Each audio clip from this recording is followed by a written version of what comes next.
tentang perbedaan agama. Saya kira yang dimaksud orang musyrik, kalau boleh berpendapat ini mah, jika boleh berpendapat, saya kira dulu masyarakat Quraisy disebut orang musyrik karena memang mereka tidak beragama.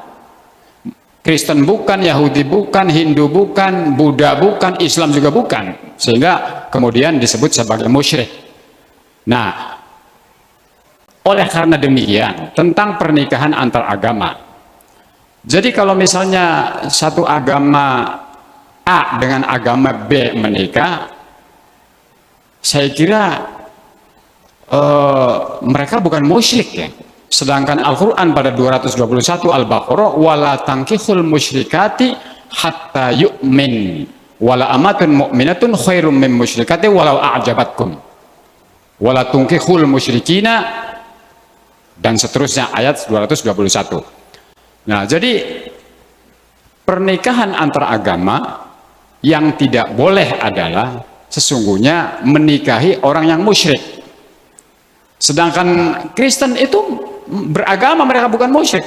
Ciri-ciri beragama adalah punya kitab suci, punya nabi, tempat ibadahnya jelas, kemudian praktek ibadahnya juga jelas. Hindu Buddha sama, mereka punya kitab suci, mereka punya nabi, mereka juga punya tempat ibadah seperti kita juga orang Islam. Jadi menurut saya, jika boleh berpendapat ini mah, bahwa pernikahan antar agama mereka bukan musyrik, jadi nggak ada masalah menurut saya mah. Nah, oleh karena demikian, bagaimana apakah pandangan saya ini salah? Demikian. Terima kasih. Ini masih mempertegas dari apa yang disampaikan oleh Kang Im tentang nikah beda agama tadi, Bu ya. Kalau Kang Im mengokekan semuanya, Buya sendiri bagaimana? Boleh saja. Mungkin orang yang musyrik juga agama juga sebetulnya mah. Agama berhala. Ya, menyekutukan Tuhan dengan berhala, termasuk ateis, orang yang tidak beragama, itu nggak boleh. Tapi dengan sesama agama langit, yaitu agama langit itu agama yang ada nabinya, ada kitab sucinya, termasuk agama Buddha juga saya melihatnya sebagai agama langit juga. Siddhartha Gautama itu mungkin dia sebagai nabi, hanya tidak diceritakan dalam Al-Quran, ya, tapi sebagai nabi, ya, putra mahkota, ya, ditinggalkan, dia lari ke hutan, ya, bertapa di hutan saking apanya, dan dia datang bawa ajaran yang hebat, dan sampai sekarang menjadi umat yang terbesar di dunia, ya, kitab sucinya ada, Tuhannya ada, ya, agama Yahudi, agama ini, itu boleh. Hanya saja ada yang beda, sedikit beda, masalah kawin beda agama. Itu Abu Hanifah mengatakan boleh kawin beda agama, tapi asal tidak dengan al-balad al-harbi. Jadi tidak dengan beda agama dari negara yang sedang konflik perang, itu nggak boleh. Jadi kalau dengan yang damai seperti sekarang dengan Australia boleh, dengan Jepang boleh, ya, dengan apa lagi, dengan Thailand ya boleh, kita tidak dalam peperangan. Tapi kalau sedang dalam keadaan perang itu nggak boleh, kata Imam Abu Hanifah. Itu tinjauan politis sebetulnya mah. Sebab ditakutkan barangkali spionase. Sebab spionase itu banyak sekali menggunakan perempuan loh. Iya, menjadi istri. Istrinya seorang pejabat yang menentukan. Ya kan bisa kebobolan semuanya. Ya, silakan Anda baca lagi sejarah spionase, sejauh mana peran perempuan dalam membongkar banyak rahasia itu. Iya, kan tergabung lanang mah dikelek di wong adon. Untuk ada. Itu saja. Jadi itu yang politis saja semua. Ya, Yasir Arafat juga istrinya orang Amerika kok. Dan mufti di Lebanon juga istrinya orang Nasrani, nggak ada masalah. Tapi di sini nggak boleh ya. Nggak boleh. Ya. Ya, itu adalah undang-undang Indonesia. Nah, undang-undang Indonesia wajib ditaati nggak? Wajib. Ya wajib dong, syariat yang undang-undang kita. Tapi persoalannya. Iya. Jadi selagi Anda di Indonesia, ya ada undang-undangnya, nggak bisa kawin beda agama.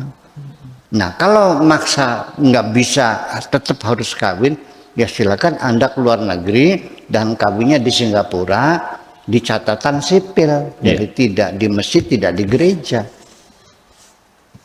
Itu aja persoalannya. Nabi Muhammad juga, istrinya juga, Maria Qibtiyah juga Kristen kok, betul nggak? Ya. Siti Sofia agamanya apa? Yahudi. Ya, Maria Qibtiyah, siapa Juwairiyah juga orang Yahudi. Masuk Islam nggak? Iya enggak. Jadi namanya pernikahan itu kontrak dunia, kebersamaan selama di dunia, bukan kontrak sampai akhirat, enggak. Akhirat mah dewek-dewek nang. Ya, kamu jangan bangga suamimu kiai, ya belum tentu kamu bisa masuk surga, tergantung amal perbuatanmu sendiri. ya, nggak ada. Apalagi kamunya, kiainya juga belum tentu masuk surga. Iya, semacam itu kira-kira. Jadi kita selagi jadi bangsa Indonesia, tinggalnya di Indonesia, ya tidak bisa kawin beda agama. Artinya sulit kawin di KUA, sulit kawin di gereja. Silakan kawinnya di catatan sipil. Menurut agama sah nggak kawin catatan sipil? Ya sah, nggak ada masalah kok. Bapaknya ada, maharnya ada, ya kan? Ya. Sama saja ke persoalannya. Ini begini kadang-kadang. Seremoni pernikahan di Indonesia seolah-olah itulah syariat Islam yang berlaku seluruh dunia. Di sana itu orang kawin tuh nggak seperti ini. Tangan kanannya dipegang oleh wali, terus walinya mengatakan, bapaknya pengantin perempuan, zawajtuka wa angkahtuka binti Hasanah bimahri kada wa kada halan, lalu dia menjawabnya qabil itu. Terus nggak ada begitu tuh. Itu mah di sini. Nah ya di Tunisia lama di sana orang nikah ya datang ke notaris, ya ke adel namanya notaris, ditulis siapa nama kamu, Hasanah, kamunya siapa, namanya Hasan, alamatnya, ya kemudian apa yang kamu inginkan, kami sepakat mau nikah. Ditulis pada hari ini menghadap kepada saya notaris, ya Fulan bin Fulan, alamat di sini. 2 orang menghadap, 1 Hasanah, alamat tanggal lahir, 2 Hasan, tanggal lahir. Pihak 1, ya 1 pihak pertama dan pihak kedua telah sepakat di hadapan saya untuk melangsungkan pernikahan, hidup bersama bahagia dunia dan akhirat. Dan pihak lelaki memberikan mahar sekian juta banyaknya, pihak perempuan menerima dengan suka hati. Demikian kesepakatan berdua tanpa ada tekanan dan paksaan dari siapapun. Demikian surat dibuat untuk dipergunakan sebagaimana mestinya, tanggal sekian, tanda tangan. Dah. Wis mana balik mana? Nggak ada zawaj itu orang kata nggak ada. Itu persoalannya. Itu kan persoalannya. Sekarang boleh nggak ijab kabul dengan surat? Ya itu kan. Suaminya di Amerika, istrinya di Indonesia. Saudara Zuleha, apakah Anda bersedia menjadi istri saya? Ya, dengan mas kawin sebesar sekian. Kalau Anda bersedia, tolong jawablah ya. Dan kita sepakat. 1 bulan datang dijawab, Iya. kepada yang terhormat Kakanda Fulana, Fulan bin Fulan, saya terima lamaran Anda dan saya suka. Ya, sangka begitu tuh. Ini kan jadi persoalan, itu kan hasil ijtihad. Ya, saksi menurut Abu Hanifah tidak mesti harus duduk di tempat kok. Yang penting setelah kawin lalu kirim undangan mengadakan seremoni pesta. Undangan hadir menyaksikan 2 orang telah menikah minggu yang kemarin. Itu saksi mereka. Tidak mesti harus duduk di tempat. Karena saksi bagi Abu Hanifah adalah lidaf'il fitnah. Untuk tolak fitnah. Menurut Imam Syafi'i sebagai rukun. Itu kan persoalannya. Ini adalah perbedaan pemikiran fikih sesungguhnya. Nggak ada masalah. Silakan. Iya. Ya, tapi kita juga tradisi kita. Mengapa munculnya undang-undang melarang nikah beda agama? Karena paradigma kita, tradisi kita, pemikiran kita yang ada itu kita tidak merasa berkenan.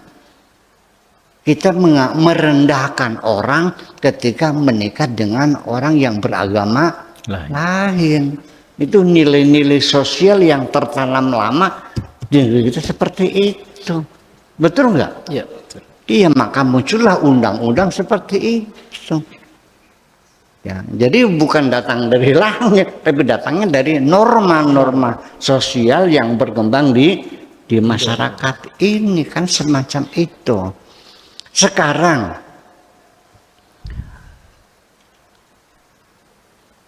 kalau kamu memelihara anjing, nggak ada masalah, nyong anjing kan najis nggak apa kok. Hanya Imam Syafi'i yang menajiskan itu. Semua imam nggak ada yang mengatakan najis. Yang binatang yang paling setia, binatang yang paling dekat dengan manusia adalah anjing, dan binatang yang paling banyak manfaatnya dipelihara di sana. Tapi karena di sini mayoritas mazhabnya Syafi'i, ketika ada seorang kiai melihara anjing, ya jatuh harganya. Iya, kiai kiri kan? Kiai kiri. Terus gimana? Kafir enggak? Murtinya enggak kok. Nah, saya sendiri juga ketika di Tunisia, tetangga saya kesian, rumah saya sering ditinggal, saya pulang malam, takut barangkali ada maling kan gitu. Dikasih anjing saya tuh, ini anjingnya dikasih, bagus anjingnya, buat jaga rumah, kesian.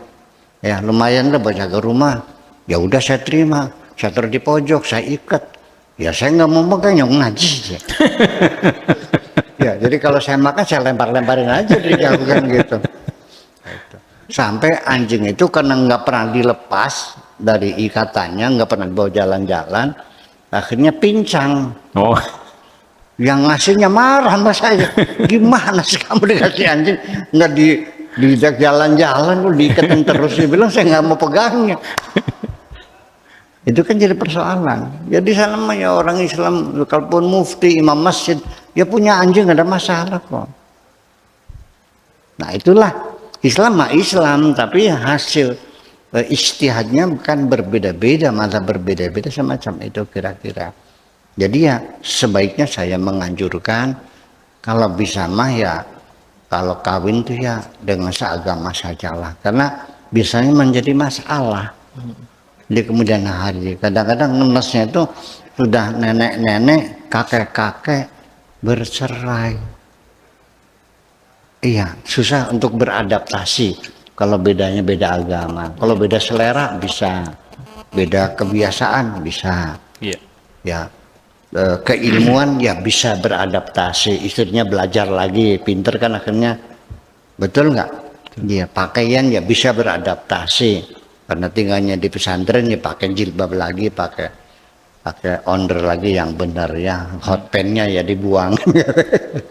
Tinggalnya di kampung ya sendal yang haknya tinggi ya diganti dengan sendak yang ceper dan sebagainya. Saya kira, tapi kalau beda agama adaptasinya ya harus murtad. Iya. Betul nggak? Iya. Itu yang jadi persoalan. Ya, tetapi tetap dalam hak kemanusiaan nggak bisa dilarang secara kemanusiaan orang mau menikah dengan agama yang berbeda, itu urusan dia. Ya dong, makanya kalau mau nikah beda agama ya silakan nikahnya di catatan Sipil. sipil. Makasih gitu aja.